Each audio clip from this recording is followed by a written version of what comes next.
Antes de começar esse episódio, eu queria te avisar que ele possui gatilhos de violência psicológica e sexual. Se esse conteúdo te abala, eu recomendo que você procure o melhor momento para ouvi-lo, se assim desejar. Parentalidade Parte 2, Machismo e Gaslighting. Segundo a Wikipédia, a psicóloga Martha Stout afirma que sociopatas frequentemente usam táticas de gaslighting. Os sociopatas constantemente transgridem costumes sociais, descumprem leis e exploram os outros, mas geralmente também são mentirosos, charmosos e convincentes ao negar as irregularidades que praticam. Assim, algumas pessoas que foram vítimas desses sociopatas podem duvidar das suas próprias percepções. O gaslighting é uma forma de abuso psicológico na qual as informações são distorcidas, seletivamente omitidas para favorecer o abusador ou simplesmente inventadas com a intenção de fazer a vítima duvidar de si própria. O abusador faz a vítima colocar em xeque a sua memória, a sua percepção ou a sua sanidade. Casos de gaslighting podem variar desde a simples negação por parte do agressor de que incidentes abusivos anteriores já ocorreram até mesmo a realização de eventos bizarros com a intenção de desorientar a vítima. O termo teve sua origem graças à peça teatral Gaslight e as suas adaptações para o cinema, quando então a palavra se popularizou. O termo também tem sido utilizado na literatura clínica, inclusive, para falar desse tipo de caso. Mas para entender esse contexto, a gente vai precisar voltar um pouco no tempo agora.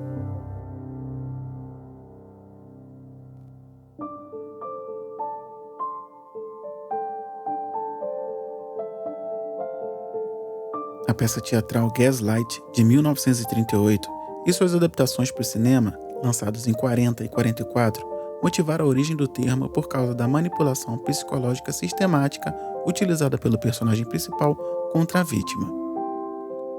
O enredo diz respeito a um marido que tenta convencer a sua esposa e outras pessoas de que ela é louca, manipulando pequenos elementos do seu ambiente e posteriormente insistindo que ela está errada ou que se lembra de coisas incoerentemente quando ela aponta tais mudanças. O título original decorre do escurecimento das luzes alimentadas por gás na casa do casal, que acontece quando o marido estava usando as luzes do sótão, enquanto buscava um tesouro escondido. Nessa altura do campeonato, vale ressaltar que existia um ponto em comum entre as versões.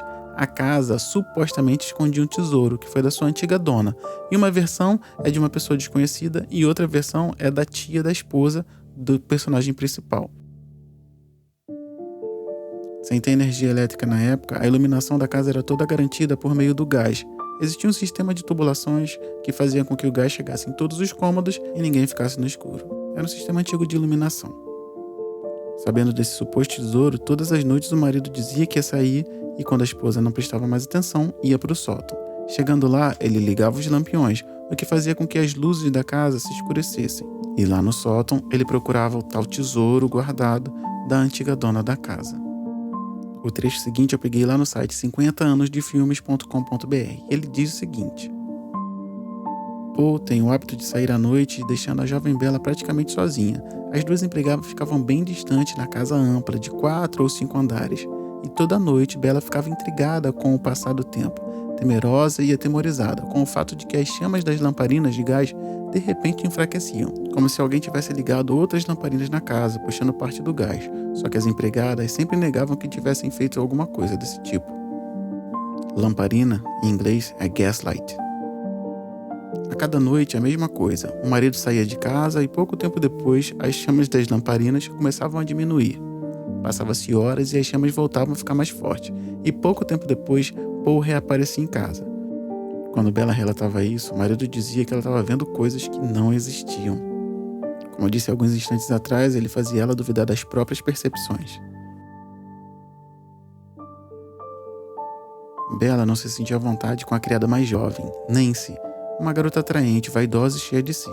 O marido, se aproveitando do desconforto da mulher para provocá-la, humilhava uma diante da outra. Ele obrigava a Bella a chamar a Nancy e pedir para ela fazer qualquer coisa ali por perto. Nesse momento, ele aproveitava para fazer gracejos para a criada. Ele sumia com um determinado quadro da sala de estar e acusava a Bella por ter feito isso. Numa ocasião, chamou as duas empregadas e perguntou se elas haviam mexido no quadro. Fez com que elas jurassem pela Bíblia que não tinham nada a ver com o desaparecimento do objeto. O ápice dessa manobra cruel, terrível, criminosa, acontece em público, numa raríssima saída de um compromisso social. Paul e Bella vão ao concerto beneficente na casa de um aristocrata. Sem que Bella pudesse perceber, ele joga o relógio dentro da bolsa dela, para no meio do concerto e sussurra que o relógio havia sumido. Em seguida, pega a bolsa da mulher e faz aparecer o objeto. Bella tem um acesso de choro imenso, um vexame gigante que deixa a moça mais insegura e apavorada. O marido acena com uma internação no hospício. Na trama, Paul consegue convencer a todos, inclusive a Bella, que ela está louca. A diminuição das luzes quando Paul saía de casa devia-se ao fato de que ele estava no sótão usando mais lamparinas. E ele tentou convencer a Bella de que ela não estava vendo nada, que nada daquilo estava acontecendo. E sempre acontecia, cada vez mais. Ele tentava convencer ela de que aquilo era normal, que era coisa da cabeça dela. No final das contas, Paul ficou livre para procurar seu tesouro e Bella foi tida como louca por causa das incoerências das coisas que ela via, ouvia e não dava falta. Só que agora eu queria compartilhar com você uma história um pouco mais real do que a que você acabou de ouvir. Quando eu tinha 19 anos, eu conheci o meu primeiro homem, de fato, o cara que eu perdi a virgindade. E assim, era um contato diário, porque as nossas aulas eram de segunda a sexta. E ele era da mesma turma que eu, então a gente convivia o tempo todo. Eu sou filha, né, de uma ex-empregada doméstica que na época estava ainda trabalhando. Então, assim, vim de uma família com origem bem humilde, de ter dias de eu ter que contar a moeda para ir pro curso. E ele era um homem burguês. Ali meio que, enquanto eu estava ali buscando, né, fazendo o meu primeiro corre, ele estava ali por um hobby, de tipo, não sei com o que gastar, estou aqui. E aí ele foi se aproximando cada vez mais, a gente começou a ser amigo e tal. Eu acho que em menos de um mês de curso a gente já começou a se relacionar. E aí ele percebeu que eu era uma menina que não tinha tido contato com outros homens e que era muito caseira. E que, assim, mesmo sendo pobre, era filhinha de papai, de ter um mimo de casa, de ter uma família dedicada ali, acompanhando. No entanto, que ele conheceu a minha família, ele veio na minha casa, assim, de churrasco, conheceu minha melhor amiga na época. E aí eu lembro que eu comentei com ele, eu falei, olha, eu tô muito à vontade de que isso aconteça com você, mas você é o meu primeiro homem, então assim, tô querendo te avisar pra caso você queira correr, pois na cabeça dele eu não era mais virgem, né? E aí ele mudou. Foi assim, a virada da chave, né? Virou um príncipe do rolê. E me conquistava, assim, ele tinha carro, então ele me deixava em casa de carro, ele me levava pra almoçar, me levava pra piscina, eu era tipo o bibelozinho dele e a galera toda do curso sabia e já tava percebendo qual era a real intenção dele. O tempo todo os outros alunos tentavam me alertar, mas eu não queria tipo, dar trela, e eu era muito assim, eu era muito manipulada por ele, porque quando as pessoas vinham falar comigo, eu ia e falava pra ele, sabe, fulano veio falar de você, se afasta, não dá trela. Nessa, ele acabou me colocando contra praticamente a maioria da turma. Então, assim, o meu convívio chegou a um ponto do curso do meu convívio ser eu, ele e o irmão dele. E o resto todo, tipo, me olhar de cara feia. E eu defendia ele, tipo, com unhas e dentes. Apresentei pros meus pais. Ele era um cara muito inteligente, né? Manipulador, então, assim, ele me ensinava muita coisa do curso. E ali ele foi me conquistando. E aí rolou, né? A nossa primeira vez, ok. E eu imaginei, o cara vai pular fora, né? Mas não, continuou ali, vinha na minha casa, tratava meus pais super bem, minha melhor amiga super bem. Era algo assim que realmente me deixava, na época, assim, bem... Nossa, o cara é incrível, sabe? Minha mãe mesmo gostava muito dele na época. E aí eu lembro que se passou um tempo, a gente continuou saindo, E eu perguntava muito pra ele assim, cara, a gente já tem uma rotina praticamente de namorado. Por que a gente não oficializa a nossa relação? E aí ele sempre dava aquela desculpa de que ele era um cara de amor livre, que se não rotulasse seria melhor, e que o que a gente tinha era muito bonito, não precisava de rótulo, nem nada do tipo. E aí ok. Toda vez que eu perguntava, ele respondia isso. E aí, pra não aborrecer ele, eu deixava passar e isso aí ia passando. E eu percebia que ele dava confiança para outras meninas da nossa sala, sabe? E elas, né, respondiam. Porque ele era, tipo, aquele cara com carinha de galã. E aí as meninas ficavam malucas, né? Tipo, dando em cima. E eu mesma já peguei ele ficando com uma menina de uma outra sala. Na hora que eu fui sair pra beber água, eu peguei os dois. E aí eu chamei ele pra conversar, porque eu falei assim, pô, se você pode ficar com outras pessoas, eu também posso. Porque que quando eu cogito a possibilidade, você fala que não. E aí, quando eu comecei a questionar ele sobre isso, ele começou a vir com um comportamento possessivo de que você é minha. Só que naquela época, eu não enxergava isso como algo negativo. Eu achava aquela coisa bonitinha, sabe? De ciúme, de cuidado, E aí eu fui deixando passar. Eu lembro que um senhor que estudava com a gente, ele veio uma vez e conversou comigo e falou, Vanessa, olha, abre o seu olho. Ele tá te controlando, seu comportamento tá mudando. Você às vezes anda apática, porque eu realmente comecei a perder completamente o interesse, o estímulo pelo curso, porque eu entrava na sala, via ele rendendo para outras e perdia completamente o fio da meada. Mas aí, ok. E aí foi passando, ele conseguiu destruir praticamente todas as amizades que eu tinha feito ali no curso. E foi passando. Até que chegou a época do acontecido.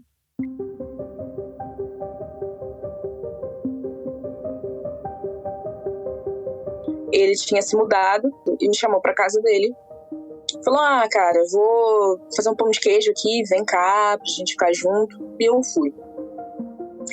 E aí eu lembro que a gente comeu o pão de queijo, a gente viu o filme, até então tava super normal. O telefone dele tava vibrando muito. Eu falei assim, cara, se você quiser atender, você pode atender. Ele falou, não, imagina, é coisa do trabalho. Mas eu já tinha visto no visor que não era só o trabalho, mas ok. Eu tinha muita vontade de questionar muitas coisas, mas eu não queria aborrecê-lo. Então eu via as coisas e deixava passar. E aí a gente foi pra cama e tal. E do nada eu não quis mais. Eu falei, eu não quero. Ele falou assim, você quer sim, você é minha mulher. E eu falei assim, não, eu posso até ser sua mulher, mas eu não quero. Sabe, não tô confortável. Ele falou assim, mas você veio aqui pra casa. Eu falei, sim, eu vim aqui, eu tava com vontade, mas agora eu não tô mais com vontade. E como ele era muito maior que eu, e eu era muito magrinha naquela época, ele me imobilizou na cama. Ele devia ter 1,80 m alguma coisa, tipo 90 quilos, sei lá. Ele me imobilizou na cama, de fato, me segurou. E eu lembro que eu falei, eu tava gritando no quarto, tipo, tá doendo, você tá machucando. E ele falou, foda-se, eu vou te ensinar como é que é você se transformar numa mulher de verdade. Eu quero que você seja minha escrava sexual. Ele falava essas coisas. E aí, acabou. Eu lembro que eu fiquei, quando acabou, eu lembro que eu sentei na cama e eu fiquei imóvel, tentando entender o que tinha acontecido, né? E eu tava com muita dor. E aí ele super tranquilo, tipo, levantou, foi tomar banho. Eu lembro que eu fiquei sentada e eu fiquei muito desorientada, porque na hora, eu lembro que ao mesmo tempo que eu queria ligar, tipo, pros meus pais, tipo assim, cara, venham me buscar, eu também tinha vergonha. Aquele medo de o que vão achar que eu fiz algo pra merecer, porque a sociedade faz com que a gente pense dessa forma, né? Então eu falei, não, vou levantar, Aí eu fui até ele no banheiro, eu falei, cara, você sabe o que você fez? E ele falou assim, eu não fiz nada, se aconteceu alguma coisa foi porque você fez com doce. Toma seu banho que eu vou te levar pra casa. E aí tomei banho, voltei pra casa. E ainda tentando entender, eu falei... E aí eu lembro que na minha cabeça ficava uma linha tênue entre tem algo errado com será que isso é normal? Porque como eu não tinha tido contato com outros caras, eu não tinha um parâmetro de comportamento, né? Então eu ficava, caramba, será que isso é normal? E ele fazia muito um jogo de se você me largar, você nunca vai ter outro homem. Sabe, relações são assim mesmo, você tem que se acostumar. Ele falava assim, você tem que me agradecer que eu tô te mostrando como é que você vive, que eu tô te mostrando o que é uma vida boa. E, enfim, uma série de coisas.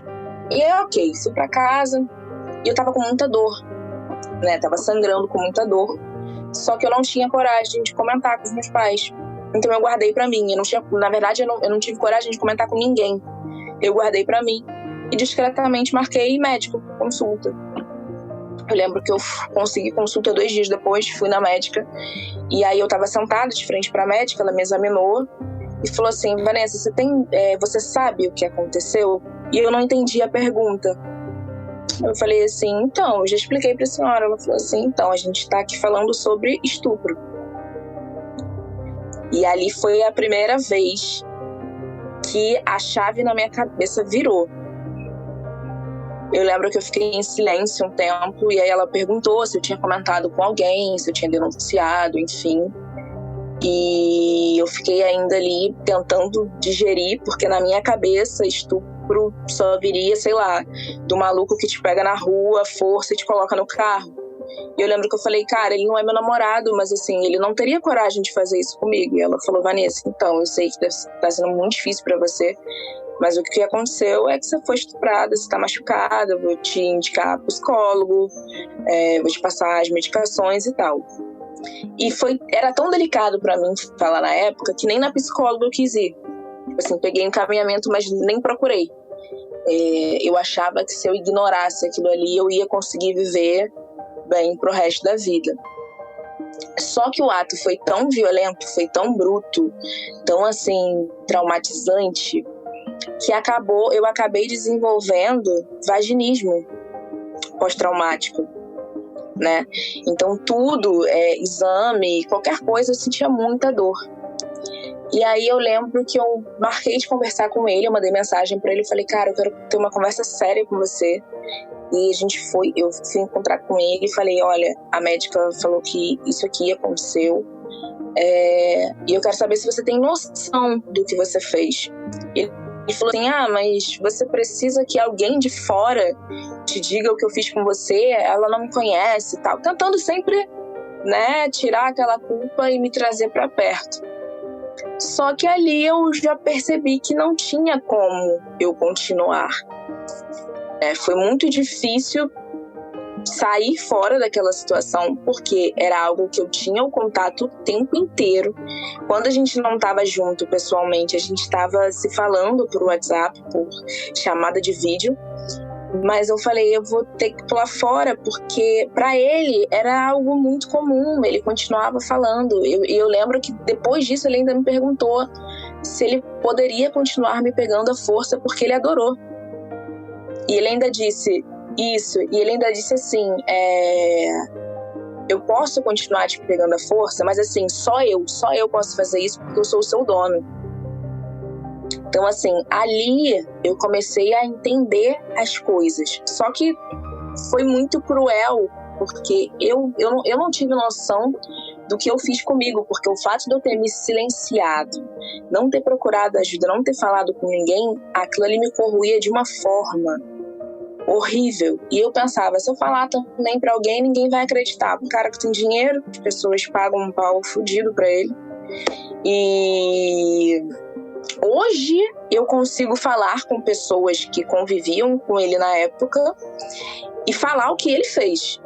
Mas naquela época lá eu nem tinha coragem e eu achava que seria bobeira, que não seria válido, né?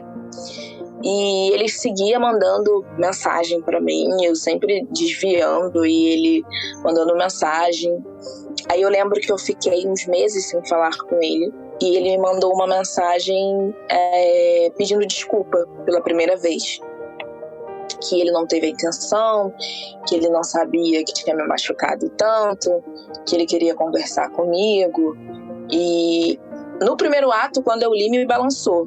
Falei, cara, será que ele realmente se arrependeu e tal? E eu não nego, eu pensei até em procurá-lo e conversar. Mas aí um outro lado meu também ficou assim ecoando na minha cabeça. Mesmo que ele tenha se arrependido, o que é pouco provável, é algo que não tem perdão. Não tem como continuar com alguém que me violou e que, de certa forma, me ensinava, né, a eu mesma me violar. Porque ele era um cara sadomasoquista. Então, teve todo um contexto de... Algumas vezes eu me pegar antes desse episódio fazendo coisas que eu não gostava e só pra agradar, sabe? Então, eu não... Com ele, né, com essa manipulação dele, por muitas vezes, hoje eu consigo enxergar que eu banalizei completamente a minha dor, sabe? Eu não queria estar ali, eu não queria estar fazendo aquilo ali, mas eu estava fazendo porque ele dizia que era bom pra ele.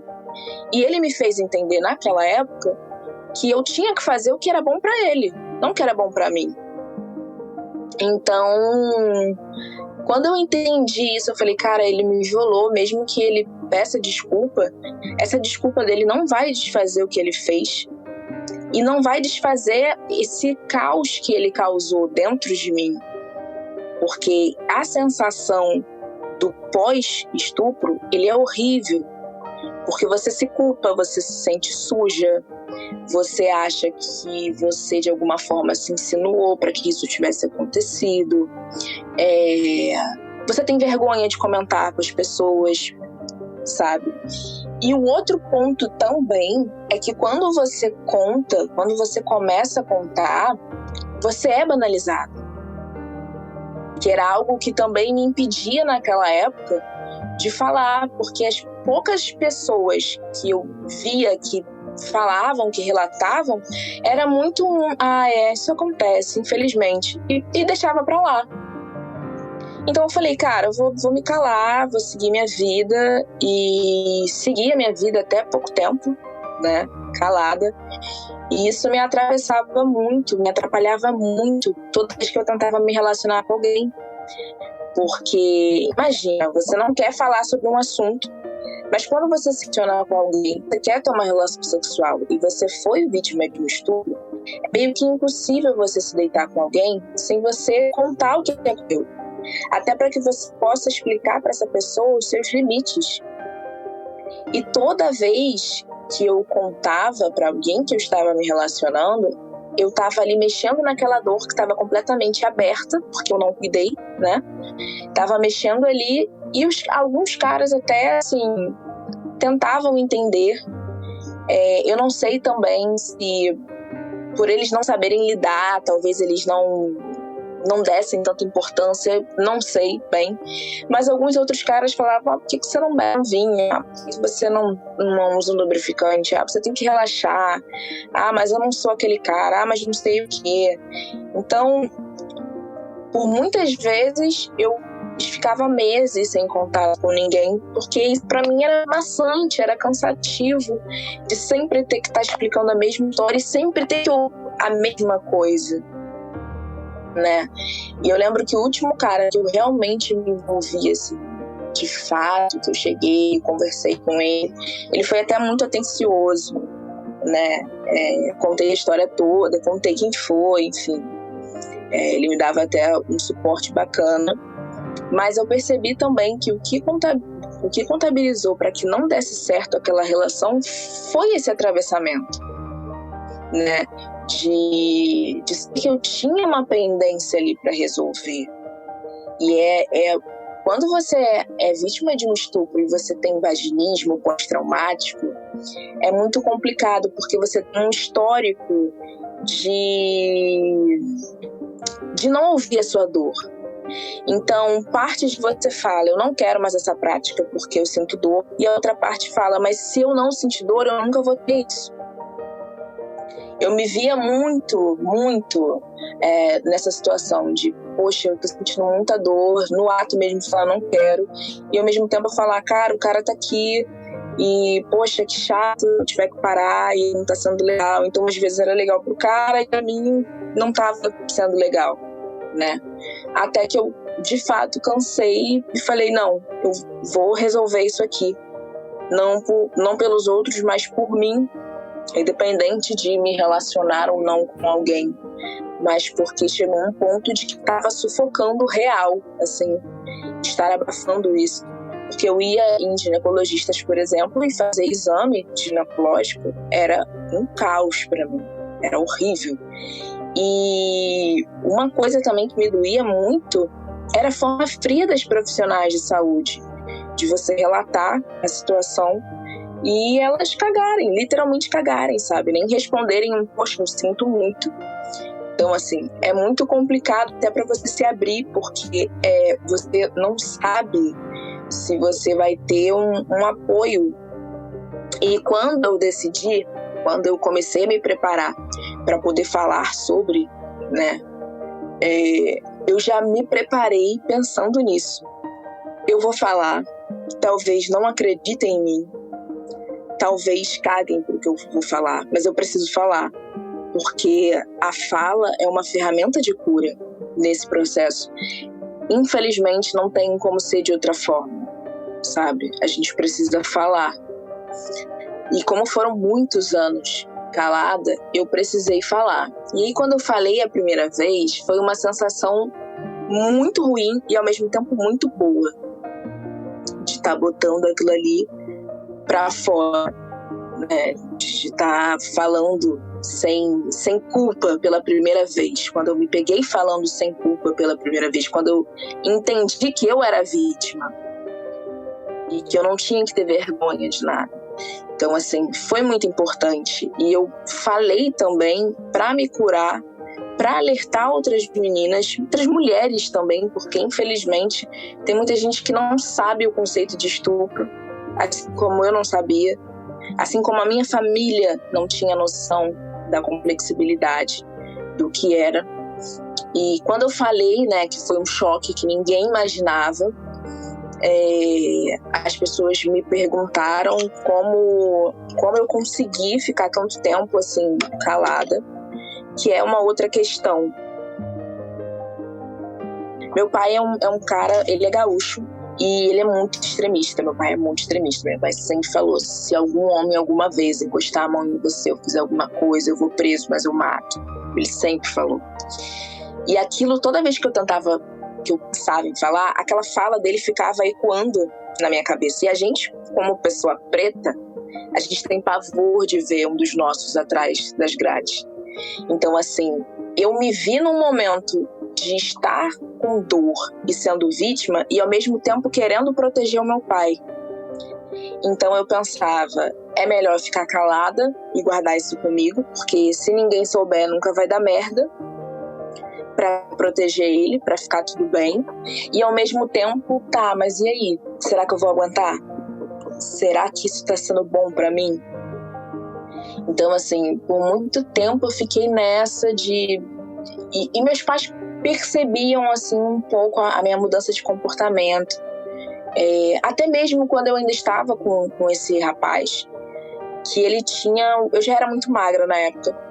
E ele tinha mania de controlar o meu peso. Então, assim, se eu engordasse 1 grama, a gente estava sempre se pesando. Se eu engordasse, sei lá, 2 gramas, ele já começava a falar, olha, eu gosto de ser bem magrinha. Então, sem perceber, naquela época, eu estava ali reduzindo o que eu comia para eu poder agradar ele. Hoje eu consigo ter essa percepção. Que eu lembro que quando eu saía, as pessoas falavam, nossa, Van, mas você come tão pouquinho, você não vai comer mais? E era para isso. Quando eu engordava um pouquinho, ele já falava, olha, já não tá mais tão legal. Então, assim, às vezes eu via que a minha mãe, ela tentava fazer algumas perguntas para ver se ela pescava alguma coisa, mas eu sempre fui muito fechada, então eu não falava. Eu falava, não, mãe, é estresse no curso e tal. Na época, eu cogitei sair do curso também, porque eu não, assim, tava ficando uma situação insustentável. Só que, como meus pais estavam pagando e meus pais estavam suando para pagar um curso, eu falei, não, pô, meus pais estão honrando aí para poder pagar, eu vou continuar. Aos trancos e barrancos, mas eu vou continuar. E aí eu continuei. Mas assim, às vezes as pessoas, meus amigos, perguntavam, cara, você tá confortável mesmo nessa relação que não é uma relação, né? E eu falava, não, tô bem. Eu lembro que eu sempre quis viver uma relação, assim, afetiva. E como ele falava muito isso da relação livre, eu me peguei em um momento falando que eu não tinha vontade de namorar para tentar ser a garota ideal dos sonhos dele. Sendo que isso nunca ia acontecer. Porque eu sabia que as brancas por fora, ele assumia. E comigo era só a amiga. Quando ele me apresentava para alguém, eu era amiga. E isso, em vários vai e voltas que nós tivemos, ele namorava com outras meninas brancas, sabe? Apresentava pra família. E aí, quando dava errado, ele voltava pra mim. E eu lá ia, seguia, ajudava e tal. Ele basicamente me fazia também como caçamba emocional, sabe? Quando ele tava na merda, quando ele não tinha ninguém pra contar, ele vinha e se fazia de pobre coitado. Eu ia lá, abraçava, botava ele no colo. Então, assim, eu lembro que meu melhor amigo, uma vez ele me perguntou, mas Vanessa, você tem certeza que você não quer viver uma relação? Você não sabe nem o que é isso, sabe? Você já testou e tal? E eu falava, não quero, eu sou feliz assim, tipo, eu acreditava naquele personagem que eu fiz pra poder agradar ele, né? E diariamente, hoje eu tenho plena consciência, ele deixava o tempo todo bem explícito o que ele queria, sabe? Entre linhas, mas estava ali a resposta. Mas eu não queria ver, então pra mim era ruim com, mas era pior sem. Então eu continuava ali.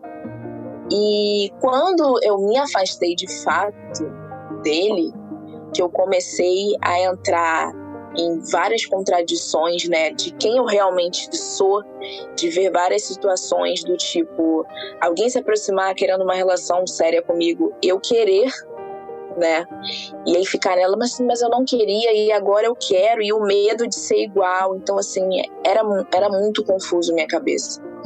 E aí, né, consequentemente, eu acabei sendo tóxica com muita gente, porque eu tava ali tentando me esquivar, muitas pessoas muito incríveis passaram por mim, mas eu não tinha como, eu não tava bem, não tinha como, assim, a pessoa vinha me abraçar, aquilo pra mim já era uma violação. O toque pra mim até muito tempo era algo muito, muito difícil, era algo muito complexo, porque me remetia àquilo de alguém estar me invadindo, né, abraçar alguém. Depois da terapia eu entendi o porquê que depois disso tudo eu não gostava de abraçar. A pessoa vinha me abraçar e eu me sentia presa, me sentia... Tudo que me remetia àquela sensação de estar presa, né, que me remetia à cena dele na cama me prendendo, aquilo já me travava. Então assim, eu não gostava de abraçar as pessoas, eu não gostava de andar de mãos dadas, eu não gostava de ficar muito tempo junto. Se eu fosse dormir com um cara, eu não conseguia dormir direito, porque eu não confiava. Mesmo que o cara fosse um cara incrível, seu subconsciente fica ali o tempo todo, não dorme. Ele pode te amarrar, ele pode fazer alguma coisa com você. Então assim, é muito cruel, né? Principalmente quando você não tem apoio, porque eu tive que ser meu apoio, eu tive que ser meu colo. Então assim, mais as outras questões da vida, né? Porque às vezes você já tá ali no olho do furacão e aí tem um problema e você tem que decidir qual problema que você vai resolver e dar maior importância. Então, por conta disso tudo, a minha visão de relacionamento foi muito conturbada até muito tempo. Antes da terapia, assim, era uma coisa muito louca, de eu não ter noção também de eu mesma me respeitar, assim, né, o meu corpo, o que o meu corpo tá dizendo. Porque a gente também tem muito uma cultura, né, principalmente pessoas pretas, de não ouvir o que o corpo tá falando, né, de não ter muito gestual, de estar sempre ali parado, sempre ali preso. Então, eu percebia com o tempo o quanto eu estava contraída ali, sabe? Que a fisioterapia pélvica tem me ajudado muito em relação a isso, sobre respiração, sobre estar atento o tempo todo, achando que alguma coisa vai acontecer. Entrar no Uber, por exemplo, para mim, é algo extremamente delicado. Se o cara mudou uma rota, se o cara já falou alguma coisa, ele me ofereceu uma bala, alguma coisa, eu já fico atenta. E aí eu tenho que controlar para já não vir uma crise de ansiedade, né? Tem os episódios de sonho que você sonha com a cena, ou que até hoje eu sonho muito que ele tá tentando me procurar, porque como ele tá bloqueado em todas as minhas redes e ele sabe que eu tenho contato com pessoas que conhecem ele de vista, então já me falaram que ele me procura, assim, querendo saber e tal. E eu sonho muito com isso. Às vezes você achar que você tá bem, aí do nada vem um gatilho e já volta. Então é algo muito complexo. Hoje, assim, é chato falar muito, mas ao mesmo tempo é bom. É uma sensação de alívio, porque a minha compreensão já mudou. Hoje eu já me vejo sem culpa, sem vergonha de falar. Eu já não me sinto mais suja, sabe? Eu já não me acho merecedora daquela situação. Porque muita gente também, quando você fala assim, eu tô numa relação abusiva, às vezes a pessoa, ela fica tão transtornada com o teu relato, com a tua situação, que ela acaba, ao invés de te dar um apoio, ela acaba te afastando, né? Você relata alguma coisa, a pessoa fala, mas se você tá passando por isso é porque você quer. Você não quer ajuda. Então, assim, eu ouvi muito dessas coisas também. Não deixa ele fazer isso com você, não. Ou então, assim, mas se ele fez, foi porque você deixou, foi porque você gosta, sabe? Então, foi muito complexo. E depois, né, de ter falado o que aconteceu, veio o segundo momento mais delicado, né? A reação da família. Que foi assim, como assim a gente botou esse cara aqui dentro de casa? Como assim isso aconteceu? Como assim esses anos se passaram e a gente não sabia? Por quanto tempo a gente dormiu? Onde a gente estava? Né? Eu percebia na minha mãe aquela culpa de como assim eu, como mãe, como a leoa, eu não percebi que a minha cria estava, sabe? Vieram vários atravessamentos. A minha irmã, eu sinto às vezes que a minha irmã até evita de falar isso comigo, por essa sensação de você não poder fazer nada, de você não ter exatamente, de impotência, sabe? De tipo assim, cara, e eu sou caçula, né? Tipo, como assim? E é incrível, porque a minha irmã e a minha avó nunca foram com a cara dele. Nunca. A minha irmã sempre falava, esse cara tem algo estranho nesse cara. E quando ela ficou sabendo, ela falou, cara, eu sabia que tinha algo estranho com ele e tal. E meus amigos também, tipo, Van, como assim você passou por isso? Como assim você conseguiu aguentar isso por tanto tempo? Sabe? E comigo mesma, sabe? Quando eu sentei, que eu desarmei, e eu me perguntei como eu consegui chegar aqui, como eu consegui estar aqui de pé depois de tudo isso, né? Então, assim, quando a minha mãe soube, para ela foi um choque. Ela ficou muito assim, sem saber, né, o que me dizer, o que fazer. No primeiro ato ela teve vontade de ir atrás, né? Ela falou, vou dar uma porrada, não sei o que lá. Depois ela, como é que você tá e tal. E meus amigos também sempre com muito cuidado, assim. Eles sempre perguntam, mas sempre respeitando o o meu limite, o que de certa forma me ajuda muito, porque com esse histórico é como se fosse um ponto fraco para mim. Eu tenho que tomar muito cuidado de estar sempre olhando se eu tô respeitando realmente meu limite, porque até pouco tempo atrás para mim era algo banal, né? Eu tô passando do meu limite, mas talvez eu realmente tenha que passar, e é isso aí, viver é isso.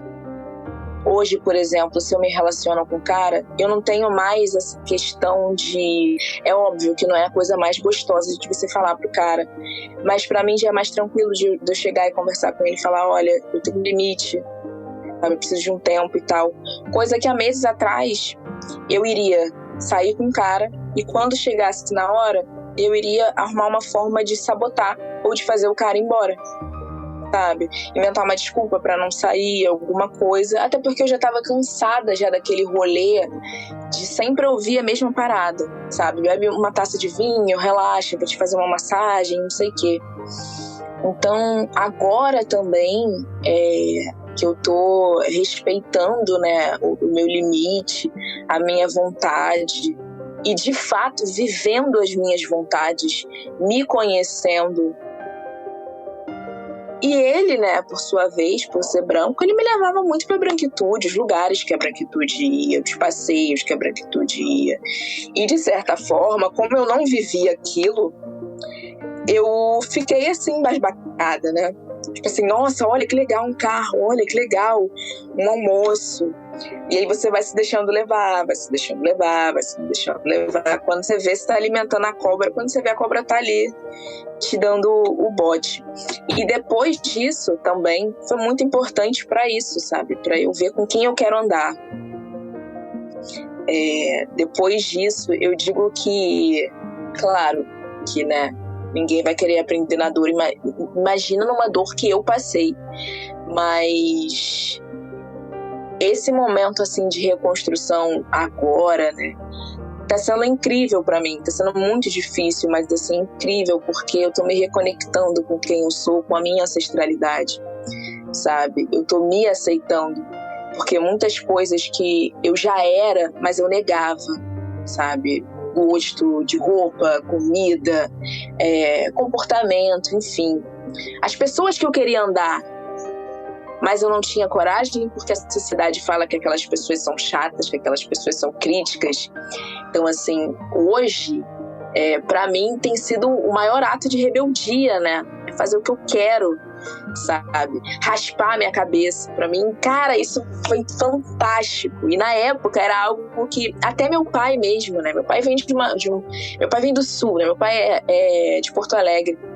E ele tem aquela ideia de que a mulher ela tem que ter um cabelão. E meu pai já surtou várias vezes comigo, né? Meu pai, coitado do meu pai, tá careca não é à toa. Não é à toa. E assim, eu ter raspado minha cabeça, fazer as tatuagens, usar o estilo que eu gosto, sabe? É uma sensação tão gostosa de você estar se reconectando com você. Você andar com pessoas que realmente você se sente representada. Você poder levantar suas causas, sabe? Você poder gritar o que você acredita, independente do que o outro pensa. Você poder fazer e falar o que você quer, sem ter aquele medo, né, da rejeição, de se eu fizer isso, fulano vai parar de andar comigo. Hoje em dia, se eu fizer alguma coisa e fulano parar de andar comigo, graças a Deus. Maravilhoso, fulano. Entendeu? Então, assim, pra mim, foi algo muito doloroso, muito mesmo. Ainda mas eu sei que, assim, esquecer não tem como. Mas como eu te disse, a gente tem como ressignificar, sabe? A gente tem como amenizar um pouco essa dor. Então, esse é o momento, assim, que eu tô me cuidando em todos os aspectos, né? Isso também me fez perceber muito sobre a minha autoestima, que eu achava que tinha pra caralho. E aí, quando eu fiz uma autocrítica e eu fui pra terapia, era só socão online, né? Aquela coisa. Então, assim, esse momento pra mim tá sendo mágico. Eu nunca pensei que eu fosse dizer isso na minha vida. De verdade, assim. A Vanessa que passou por isso naquele momento, eu acho que ela necessária essa história pra gente saber que quando uma pessoa muda repentinamente por causa de um relacionamento, pode estar vendo alguma coisa ali. Não raro, essa pessoa não vai aceitar conselhos. Ela vai dizer que tá tudo bem, que não existe nenhum problema e muitas das vezes vai ser rude, inclusive afastando outras pessoas. Essa pessoa pode estar sendo vítima de gaslight, uma vez que ela não acredita que o seu agressor seja capaz de causar tanto mal a ela. Falar de gaslight em primeira pessoa é importante para a gente entender o que acontece do outro lado dessa percepção, o que a pessoa passa por dentro desse atravessamento. O objetivo desse episódio é compartilhar uma história real que pode estar acontecendo aí do seu lado e trazer algumas percepções para você que, enquanto pai, mãe, tutor, amigo, enfim, alguém que esteja próximo, pode ajudar de alguma forma. Nós, enquanto pais, não vamos ter a completa noção do que acontece com nossos filhos quando eles saem de casa, mas a gente pode observar os sinais. E uma vez que observar os sinais, a gente pode fazer alguma coisa. Esse episódio é sobre parentalidade e ele é sobre isso.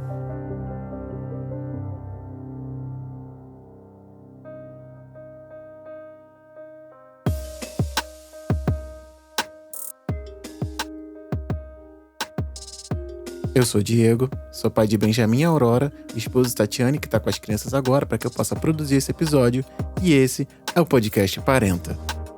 Aqui a gente vai falar sobre ancestralidade, pretitude e parentalidades pretas. O nosso objetivo é segurar a mão de você que está ouvindo e levar em direção a uma parentalidade preta diferente, mais potente, potencializando os nossos filhos, as nossas crias, para que só assim a gente consiga mudar a história do nosso povo. Esse podcast faz parte do universo ainda maior, que se completa e se expande lá na página Parentalidade Preta no Instagram. Então, caso você tenha escutado alguma coisa aqui que você gostaria de levar para discussão lá, só me chamar. Estou à disposição. E a minha conversa de hoje é com a Vanessa, a preta boa influencer.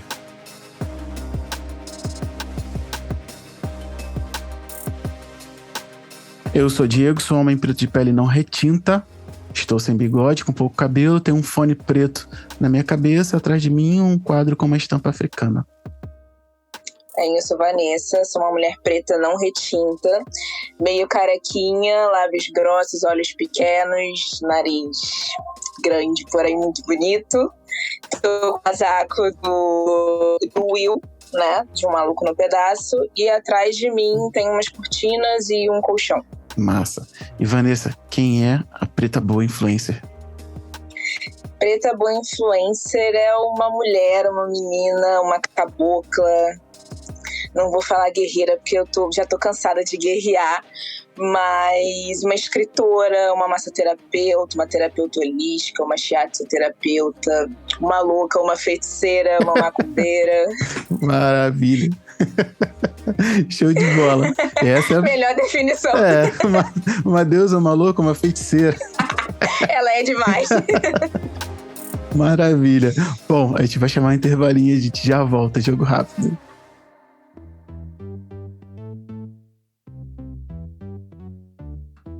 Chegamos ao 9º episódio do podcast Parenta. Eu queria te agradecer que está comigo aqui desde o começo e dar as boas-vindas a você que chegou com Vanessa. Muito obrigado e permaneça por aqui com a gente também. Esse episódio exclusivamente é oferecido pela Marina França, que passou a contribuir com o podcast Parentalidade Preta a partir do último episódio. A Marina já acompanha o projeto há algum tempo e voltou a contribuir agora. Então, Marina, você quando estiver ouvindo aí, meu muito obrigado. Para você que gostaria de fazer com que esse projeto chegasse mais longe, eu vou explicar rapidamente por que eu peço apoio. Eu gostaria muito de pagar um site que tem umas trilhas muito sinistras para que eu possa compor as nossas aberturas, as intros com um pouco mais de profundidade. Ele é pago. A partir desse momento, com o apoio de Marina, o Zoom ele já é pago exclusivamente pelo podcast Parenta. Ele não onera mais o orçamento mensal daqui de casa. E eu gostaria muito de ter a possibilidade de pagar esse outro site também. Então, se você gostaria de contribuir, chega lá no apoia.se/parenta. Com qualquer valor mensal que já vai direto na sua fatura do cartão de crédito, você ajuda a gente a fazer mais por esse podcast. Vai mudar a trilha e a gente vai para nossa conversa com Vanessa, agora na íntegra. Volto para falar com você daqui a pouco mais. Valeu, até logo. Primeiro eu queria te agradecer por compartilhar a sua história com a gente aqui. Agora de que ela é sensível à travessa. Ela não foi trazida para cá de maneira leviana, porque, como a gente já estava falando, existem histórias que precisam ser contadas para que elas não sejam repetidas, né? Exatamente. Ela não vai...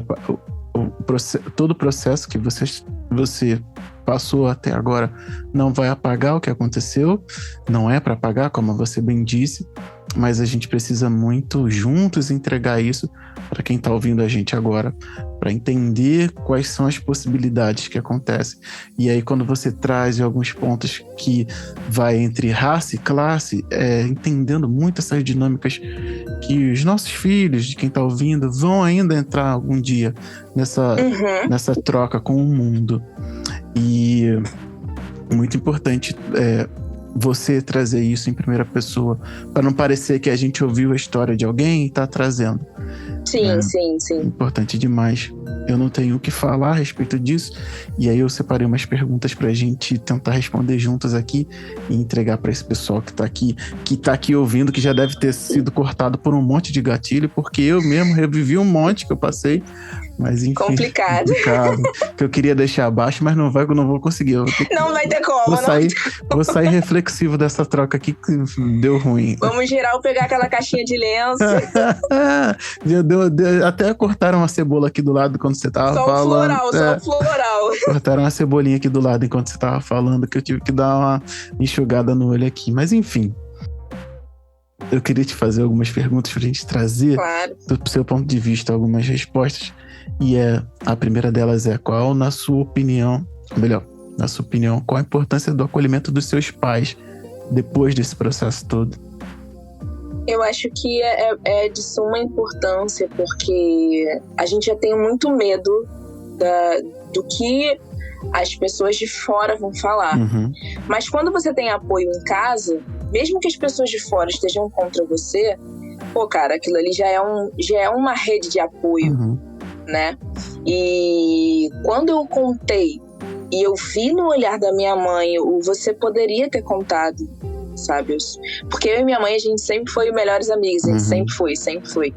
Então, quando eu vi aquela rede de apoio ali de eu tô aqui, eu iria estar se você tivesse me contado anos atrás, sabe? É muito importante porque às vezes a gente fica procurando o apoio em lugares e às vezes até pessoas erradas que vão aumentar ainda mais, sabe, essa dor e essa ferida. Então, quando você tem o apoio em casa, dependendo, né, também do conhecimento e da vivência dessa sua família, a probabilidade dessa sua família te estender a mão para uma ajuda profissional, que é fundamental nesse momento, também é grande. Sim. Né, de tipo, vamos parar e vamos tratar disso com uma devida importância. Sabe? Porque é uma situação que atravessa todo mundo, né? Não tem como você ouvir um relato desse de um filho seu ou de um primo, por exemplo, do seu irmão, e você apenas falar: poxa, aconteceu com meu irmão. Aquilo ali vai bater em você de alguma forma, vai chegar em você, vai te doer de alguma forma, seja lá como for. Então é um momento ali de ninho mesmo, sabe? Daquele movimento formiguinha, de um vai acolher o outro. E talvez isso até, foi o que a gente falou agora há pouco, talvez isso até bata em forma de gatilho em algumas pessoas. Sim. Então, quando eu falei sobre isso e eu conversei com algumas pessoas, elas me relataram que muita gente, assim, foi pra terapia todo mundo junto, entendeu? Da família, porque bateu num lugar que doeu. Sim. E as pessoas entenderam ali, acharam um gatilho e foi todo mundo se tratar. Então, assim, a importância do apoio, né, familiar, cara, não tenho nem palavra para descrever, porque você tem vergonha, né? Sim. Quando essa situação acontece, você tem vergonha. Então, assim, antes de você contar, você fica se questionando. Se eu contar, o que meu pai vai achar? Porque era o que eu pensava. Eu pensava assim, cara, meu pai me via como a princesinha dele.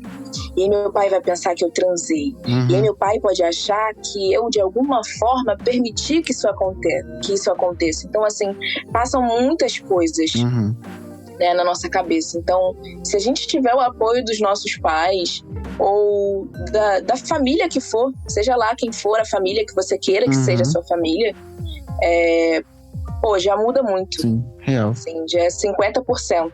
E eu queria voltar em duas coisas que você falou, não para remontar a fala, mas duas situações, na verdade, que é, até você falou agora de novo, né, a questão da vergonha, né, de você assim, como eu não posso falar isso para ninguém porque eu tenho vergonha do que aconteceu. E aí eu penso desse outro lado, né, falando com aquele pai, aquela mãe que tá ouvindo a gente, que pode ser que alguém que venha contar isso, e eu tô falando de um filho, entender que no primeiro lugar essa pessoa vai ter vergonha por várias questões. Então vamos, se fosse para dar um conselho, né? Quem sou eu? Mas assim, vamos estar preparados para receber aquela pessoa com vergonha. Então, nesse exercício diário de não julgamentos e acolhimentos, talvez deixe a porta aberta para uma situação dessa poder ser exposta com mais naturalidade, né? Porque a gente como pai chega, não fez isso, fez errado, não sei o que e tal. Cria essa atmosfera sempre. A gente tá falando aqui que não é para corrigir, mas assim, criar essa atmosfera de confiança, de permitir o filho errar e, além de corrigir, não ficar expondo, né? Tá vendo que você fez errado, não sei o quê. Isso vai gerando essa barreira, porque é natural da criação chegar aí pontuando e às vezes envergonhar. Isso é algo que a gente faz de maneira, às vezes até inconsciente. Mas pensando assim, a partir do seu ponto de vista, se não tivesse esse local de você sentir vergonha, não pelo atravessamento que você teve, mas de saber assim, eu vou levar uma intimidade minha, eu vou levar o que me violou, e eu vou estar com vergonha, mas eu talvez tenha certeza que eu não vou ser julgada, sabe? Eu acho que, de repente, seria um caminho, por isso que eu tô querendo desenhar aqui, é esse caminho para quem, porventura, venha receber uma situação dessa, de deixar a porta aberta, sabe? Sempre, para além dos julgamentos, porque pode acontecer com todo mundo. Ninguém tá livre, infelizmente, né? Então, não é esse negócio. Você quer me falar alguma coisa? Aconteceu alguma coisa? Isso aí, eu acho que não vai acessar a pessoa. Não vai. Se ela não tiver, e aí não é uma crítica à sua família, enfim, mas se ela não tiver aquela atmosfera sempre de você pode falar o que acontecer e a gente vai conversar, sabe? Eu acho que é muito importante a gente ter essa consciência, como eu tava falando, né? De, assim, vai estar com vergonha, a pessoa vai trazer com vergonha, vamos acolher essa vergonha e não julgar, para poder ver o que aconteceu de fato, né? Acho que é importante a gente deixar isso aqui pontuado, né? E outra coisa que você falou é como é normal de quando você leva uma situação dessas, de uma violação dessa, alguém falar assim, isso acontece, já aconteceu com fulana, já aconteceu com Beltrano. Isso dá vulto pra gente entender que talvez esteja mais perto da gente do que a gente imagina, né, Vanessa? Sim. Porque, como você falou, isso acontece, esse tipo de coisa é assim mesmo, homem é assim mesmo, fulana também já passou, eu já passei por uma situação parecida, e aí a gente não tá discutindo isso, né, de quão perto tá da gente, né? Acho que é um alerta importante para que aquela desconfiança que a sua irmã teve, que a sua avó teve, sabe? Assim, pô, eu queria conversar com você. Essa pessoa que você tá se relacionando, ela te trata bem de verdade? Entendo as conjecturas que fazem você querer ficar, mas ela te trata bem? Acho que receber um questionamento desse de um pai e de uma mãe sempre é uma coisa que de repente vai acionar na gente aquele alerta. Pô, acho que minha mãe tá reparando alguma coisa. O que será que tá... Por que não tá assim, sabe? Acho que é importante também a gente falar. Mas como eu falei, né? Quão perto isso tá de todo mundo e a gente não conversa, né? Às vezes tá dentro da nossa casa, né? Exatamente. Muito forte isso, muito forte. Sim. Bom, vou para a próxima pergunta aqui, se você me permitir. Claro. Na sua opinião, como é que a gente deve falar sobre relacionamento com as nossas crias? Cara, não sei assim te dizer, mas eu acho que essa questão do relacionamento também é um leque que abre para autoestima, né? E que vem muito da nossa criação, assim, vamos dizer. Eu acho que tá muito ali também na conversa que os pais têm diariamente com seus filhos sobre permissão, sobre como se comportar em algumas situações, né? Sobre estar atento e perceber se você está se diminuindo de alguma forma para caber naquele espaço, sabe? Se a pessoa está te forçando a fazer alguma coisa. Eu acho que são conversas que, por exemplo, eu não tive, sabe? Que talvez se eu tivesse tido, eu não tivesse passado por tanta coisa que eu passei, né? Sim. E às vezes também tem a questão de que o pai também ou a mãe não teve acesso, né, a essa conversa também.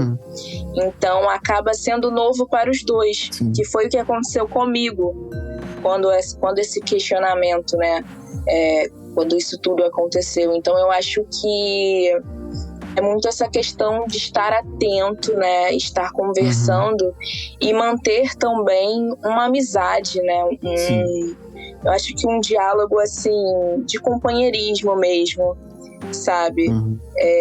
Sem aquela coisa de estar o tempo todo impondo, sabe? Olha, eu sou seu pai, eu sou sua mãe, eu estou falando que tem que ser assim, mas num tom de conversa, num tom amigável.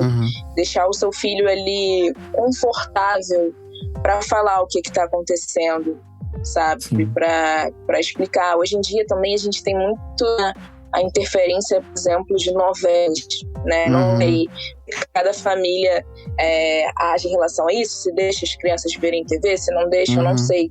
Mas a novela de hoje em dia mostra muito a relação abusiva, né?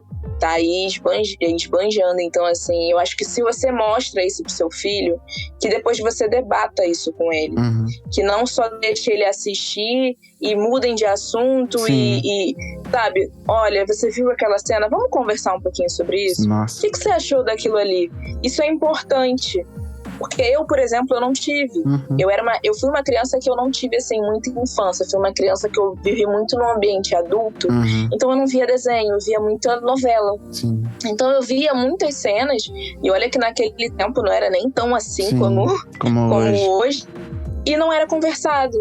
Então eu via aquilo ali e a criança, ela tende a pensar o quê? Bem, você tá passando num lugar que é aberto, é porque é algo legal. Ok, né?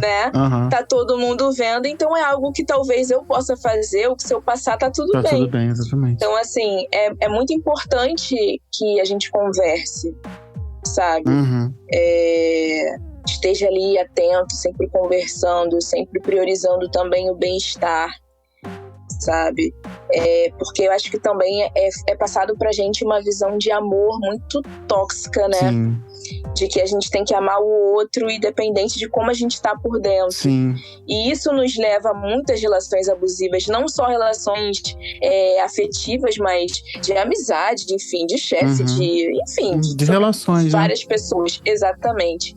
Então é isso também, é você como pai rever, né? Qual é o seu conceito de amor? O que você vê como relacionamento? Sabe? Porque é muito complexo também. A gente cresce vendo o relacionamento dos nossos pais. Então, às vezes, a gente vai normalizar muita coisa. Porque como a gente viu o nosso pai e a nossa mãe fazendo aquilo ali, pra gente aquilo ali é muito comum. Né? Um local então, comum. Eu acho que os pais também têm que ter esse questionamento diário. Né? Mesmo que no passado tenha feito algo, por exemplo, tenha tido muitas discussões com o parceiro na frente da criança. Mas se hoje esse pai e essa mãe mudaram o pensamento, é importante estar sempre ali renovando, se questionando se está num caminho legal, se está num caminho confortável, sabe? Porque isso é muito importante. Eu cresci, por exemplo, vendo meus pais discutirem na minha frente. Então isso, pra mim, pesou muito no relacionamento abusivo. Quando eu via ele discutindo comigo, eu achava aquilo ali muito natural. Natural, exatamente. Porque eu via meus pais fazendo e eu entendia aquilo ali como cuidado e achava que toda relação era assim. Então, é isso que os pais têm que se atentar. Verdade. Sabe? De qual a imagem que você tá passando pro seu filho e o que você tá permitindo o seu filho viver. Né? Que isso é muito importante. Eu acho que é por aí. Não, completamente. Eu costumo dizer também, né? Ainda nesse sentido, mostrar, né, o que é respeito para que eles saibam quando não são respeitados. Exatamente, né? Exatamente. O respeito, eu acho que é a base do ensinamento ali, porque se a gente realmente não tiver esse conceito bem explícito na nossa mente, a gente vai se submeter a muitas situações. Sim. Que, cara, vão trazer um prejuízo enorme na nossa mente. Com certeza. Bizarro. Isso já emenda a nossa última pergunta, né? Que pena que é a última. Nossa, que pena mesmo, de verdade. É um programa muito mais intenso que eu gravei até hoje, foi esse. Precisa respirar daqui a pouco. Beber uma água. Nossa. Eu acho que eu vou ter que respirar agora, inclusive. Autoestima e referências positivas são a maneira de evitar relacionamentos abusivos, você acha? Pra caramba. Caramba, essa pergunta eu acho que foi uma das que mais me chacoalhou assim por dentro, né?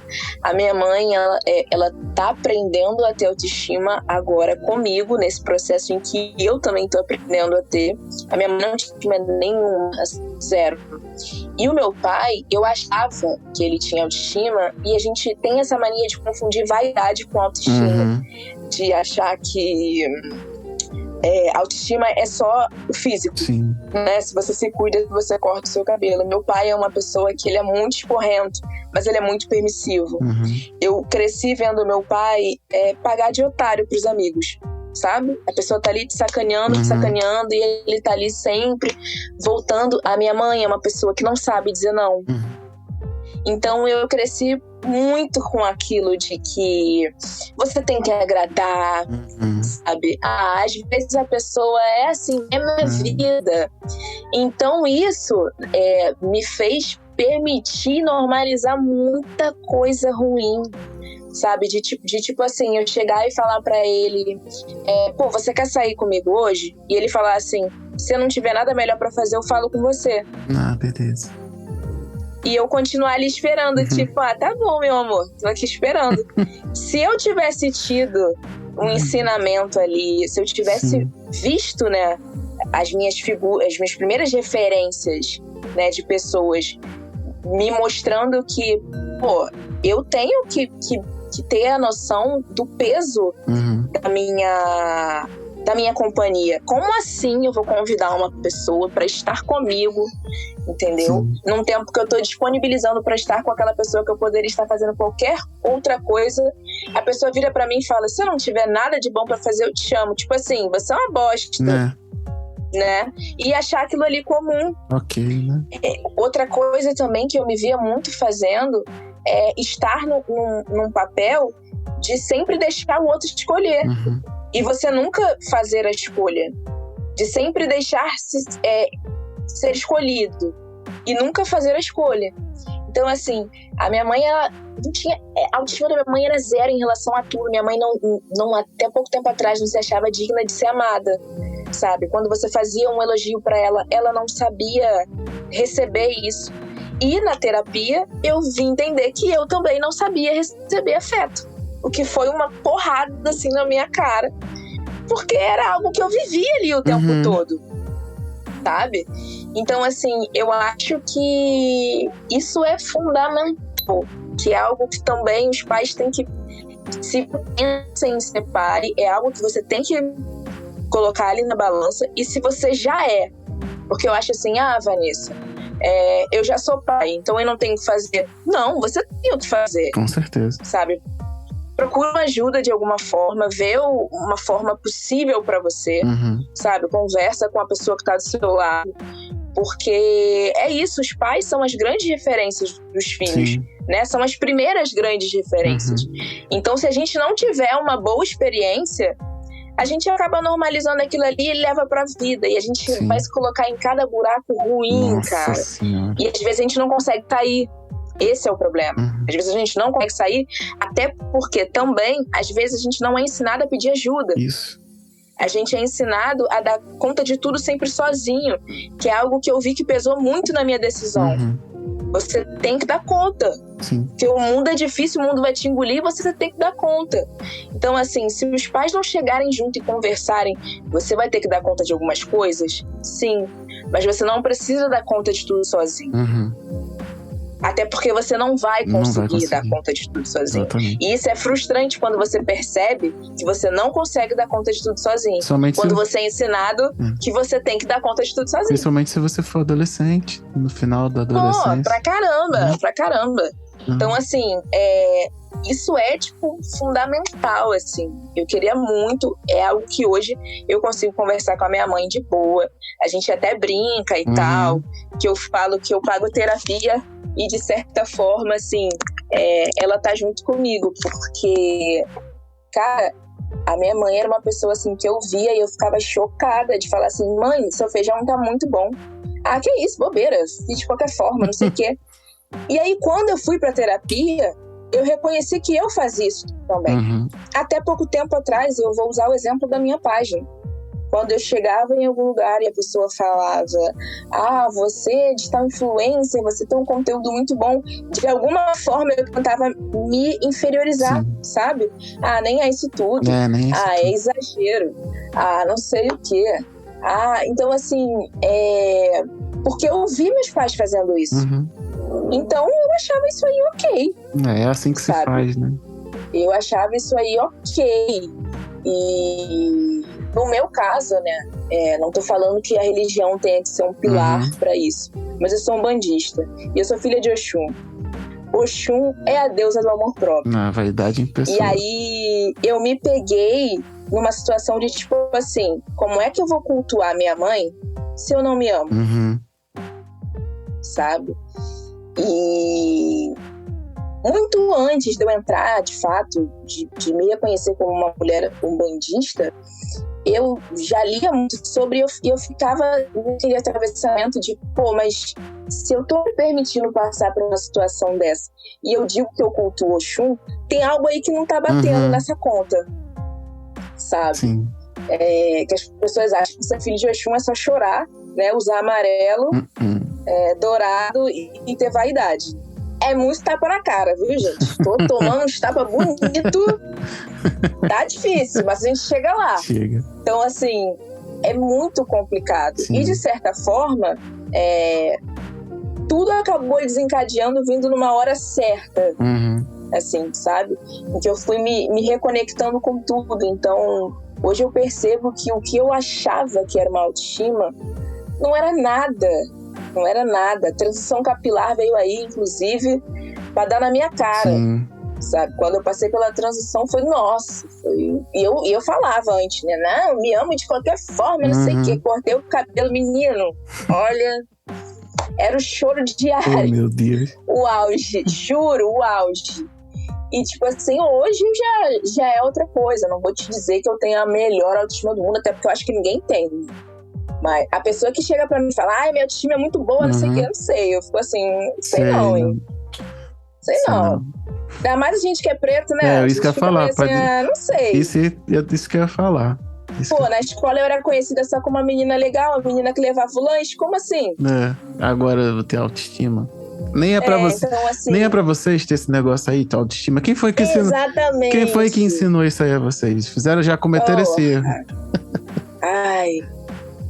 Então, assim, quando eu vejo os meus pais, né, hoje eu tenho muita noção, depois da terapia, que muitos dos meus comportamentos são reflexo do que, né, eles me passaram. Como você e não culpo, porque, assim, eles não tiveram esse recurso que a gente tem hoje, exatamente, né? De sentar e conversar. O tempo que eles tinham era pra trabalhar, botar comida em casa, sabe? Me sustentar. Então, assim, eu nunca tive essa questão de chegar pra minha mãe e falar, por que você não fez isso? Não. Mas a gente conversa de, tipo assim, olha, mãe, talvez se a gente tivesse ido por esse caminho, as coisas tivessem sido diferentes. De forma conversada, porque eu acho que é isso. Tudo que é imposto fica ruim, fica maçante. Então, eu acho que o caminho é sempre o diálogo, não tem jeito.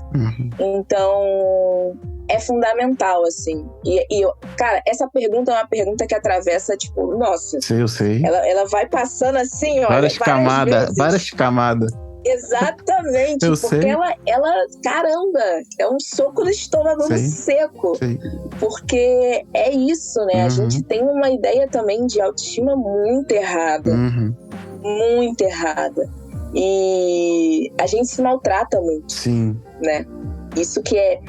Admitir isso pra mim foi algo também muito difícil, mas é verdade. A gente se diminui, a gente se menospreza, a gente não se valoriza, a gente não se apoia, às vezes a gente se sabota, a gente não acredita na gente. É muito mais fácil sempre ofertar pro outro do que pra gente, né? Então, como eu cresci vendo minha mãe sempre se dedicando pro outro, fazendo tudo pro outro e nada pra ela, até pouco tempo atrás eu achava que isso era isso aí, isso aí era ser mulher, isso aí era ser mãe. E por muito tempo eu não quis ser mãe também, porque eu via a maternidade que foi pra ela, sabe? Então, assim, os pais têm que ter, nem que seja ali 5% de autoestima, entendeu? Pra ensinar. Mas ela não pode estar negativa, porque acaba sendo ruim pra todo mundo, né? Real. Família é algo que não adianta, vai refletindo no outro, não tem jeito. Então, assim, é algo que tem que estar sendo ali lapidado o tempo todo, sabe? Principalmente para crianças pretas, né, cara? Que é o nosso foco que a gente tá falando. Que o mundo tá cada vez mais difícil aí. Então, assim, a gente tem que estar preparado e saber preparar os nossos pequenos também. Com certeza. Para que a gente consiga, de alguma forma, se proteger e não desistir, né? Do que a gente quer fazer. Porque o mundo quer que a gente desista. Exatamente. Né, o tempo todo. Não enquanto então a gente tem que se blindar de alguma forma. Exatamente. Eu vou chamar o intervalo rapidinho e a gente já volta.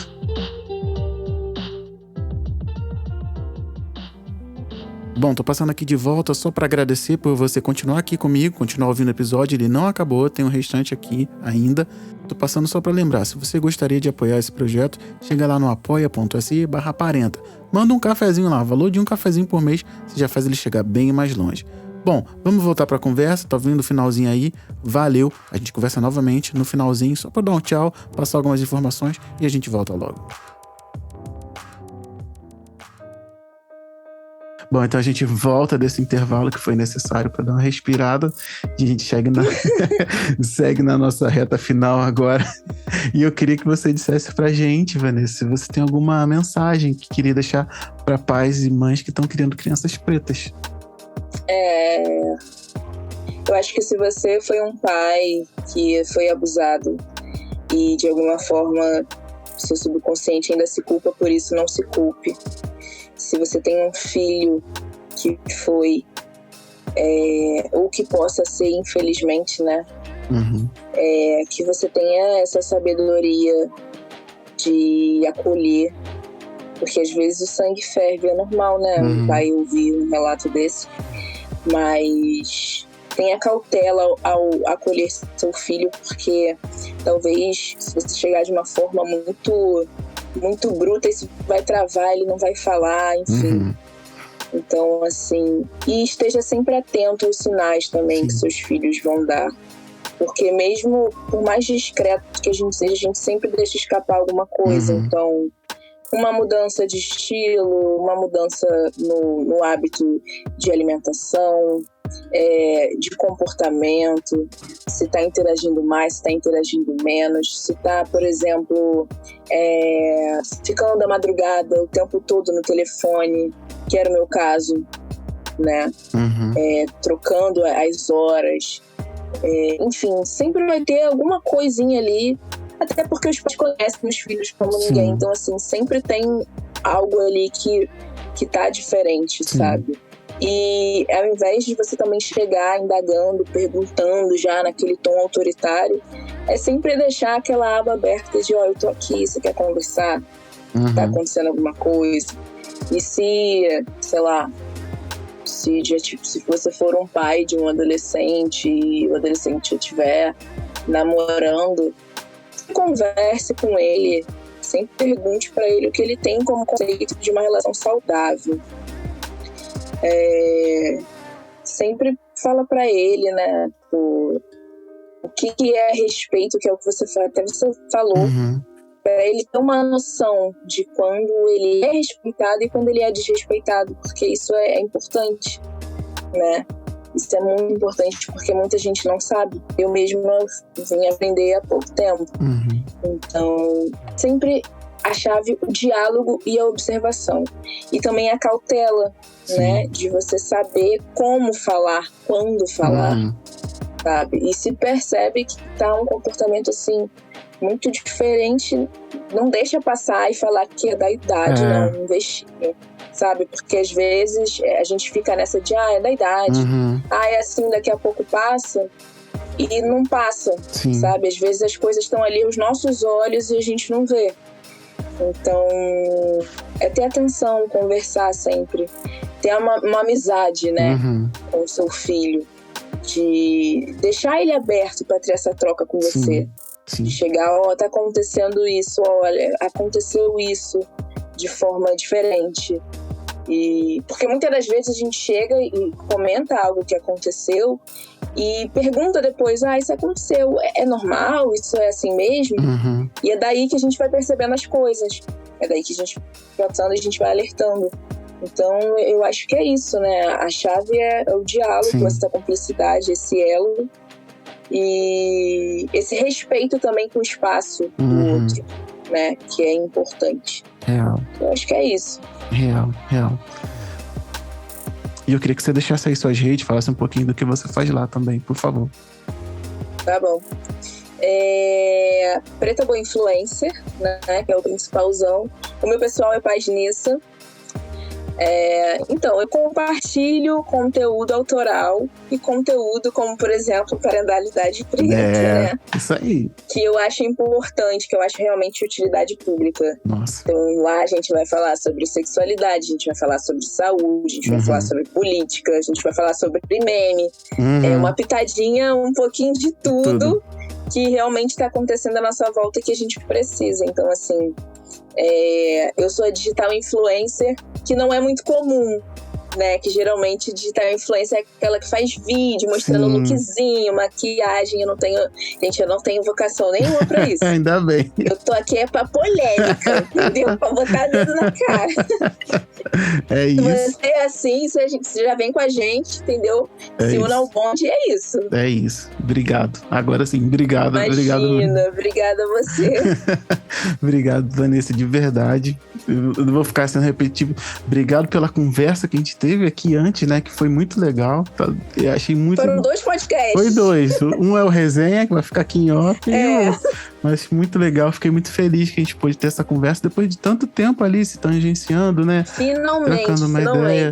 Acho que foi muito bacana. Você já deixa uma porta para quando a gente se encontrar pessoalmente. Já não precisar de formalidade. Já chegar e já pronto. Enfim, bora abrir aqui e tal. Super acho digno. Bom, chegamos ao final de mais um podcast Parenta. Queria te agradecer por ficar comigo aqui até o final. Queria te agradecer também por ter deixado essa troca te afetar do jeito que ela te afetou. Para mim foi uma troca muito potente. Espero que a gente saia dela com uma percepção um pouco mais aguçada, pra gente olhar para as crias com um olhar um pouco mais carinhoso, mais cuidadoso a respeito desse tipo de atravessamento. Seria muito legal receber o seu feedback a respeito desse programa. Se você tiver alguma coisa que gostaria de acrescentar, me chama lá na DM do @parentalidade_preta no Instagram. Estou à disposição. Eu sou Diego, pai de Benjamin Aurora, esposa de Tatiane, que aqui na rotina estafante de novembro, que tá um mês doido, que fez frio em novembro aqui, e com a ajuda de Vanessa, com você que apoia esse projeto, você que ouve e compartilha, os meus amigos Luiz Fernando e Denusa da Castel, que cederam a trilha sonora para essa troca, fiz o podcast Parenta. Muito obrigado, até a próxima. Bora para mais uma?